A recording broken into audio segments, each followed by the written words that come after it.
Everyone should know how to make a stew. Yeah, even you.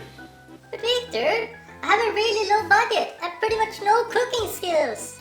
Well, this is a dish for you then. Boeuf Bourguignon.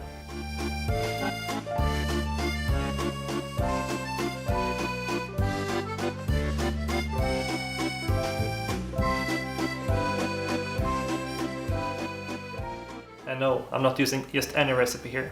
I'm using one of my favorite storytellers when it comes to food and chefs, Anthony Bourdain. So in honor of Anthony Bourdain, this is the Anthony Bourdain's Boeuf Bourguignon.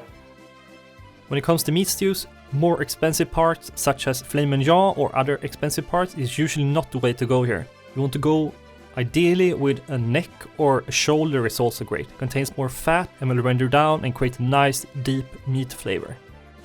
And the very important part in this recipe is that you start this recipe with a really hot pan and don't throw in too many steaks parts at the same time. Salt and pepper generously, and you want to create a nice surface of all of them. You don't want to burn it, but you want to create a nice browning all around.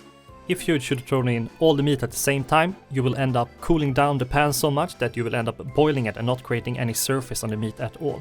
And that's not something that we're looking for. Once all the meat has a nice color, time to chop up our onion and throw it in the same pan. And we really want to scrape the surface and the bottom with a wooden spoon here to release all the flavors that are stuck in the pan from the meat frying up.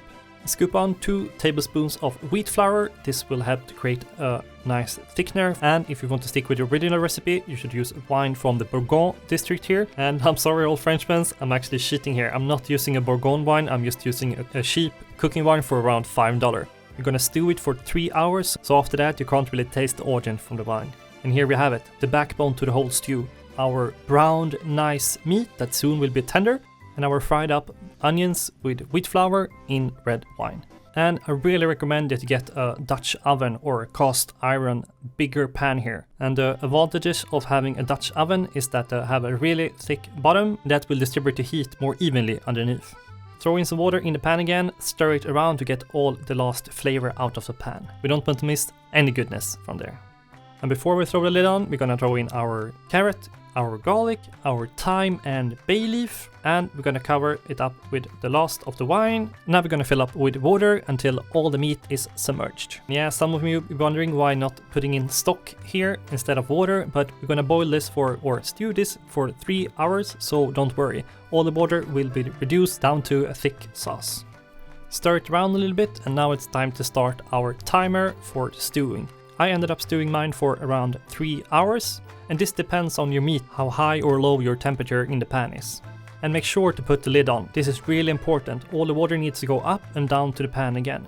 And yes, this recipe pretty cooks itself, but you need to stir around every 20 minutes. Just once you go past the stove, give it a quick stir and you're good to go.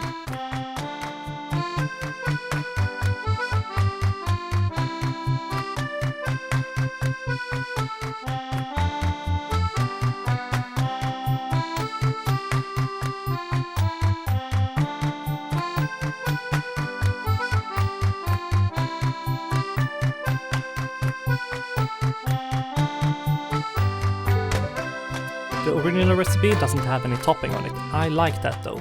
So what I'll do is fry up some small onions, throw in a small knob of butter and some water. The water will help to steam the onions to begin with, and after the water has evaporated, it will create a nice frying surface on the side. I will throw in some smoked pork belly as well and top that off with some mushrooms.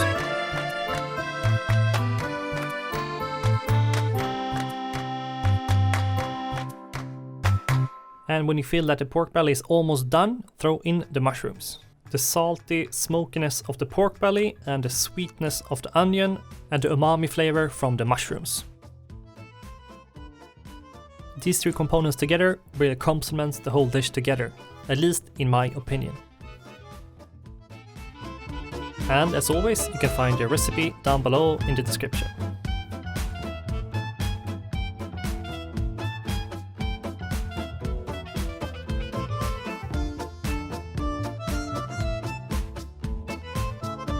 And if you've done this recipe correctly, there's no need for a knife here. The meat should be fork tender or falling off the bone tender.